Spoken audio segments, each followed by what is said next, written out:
Hey kids, today we're finishing up our series on Habakkuk. What a funny name. Do you remember what it means? Wrestler! Habakkuk wrestled with God because he didn't like what he saw. Have you ever done that? Have you ever looked around and thought, this isn't fair? I hate my life. Why did this happen to me? I can't even pronounce my own name. Habakkuk. Have you ever felt that way? Then this lesson is for you. Here's the first thing you need to know. There are two ways to look at every problem. No matter what the problem, there's two ways to look at it.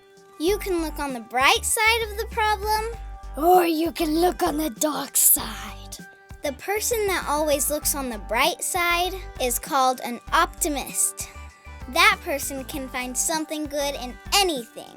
The person who always looks on the dark side is called a pessimist. That person could find something bad in anything. Think about how we act when we're playing a game and somebody breaks the rules. What kind of things do kids say? I quit! I don't like you anymore. That's not fair. I'm telling God. That's being a pessimist, and that's not fun at all. So, how do we look at our problems? Look at this line, with optimist on this side and pessimist on this side. Where'd you put yourself on this line? Habakkuk was an optimist, at least at the end of this book. Look at what he said. Even though the fig trees have no blossoms, and yet I will rejoice in the Lord. I will be joyful in the God of my salvation. He walked over to a tree and it was dead. But instead of chopping down the tree or yelling at it, he made a different choice. He said, I will rejoice in the Lord anyway. He looked on the bright side. And that's the lesson from weird old Habakkuk.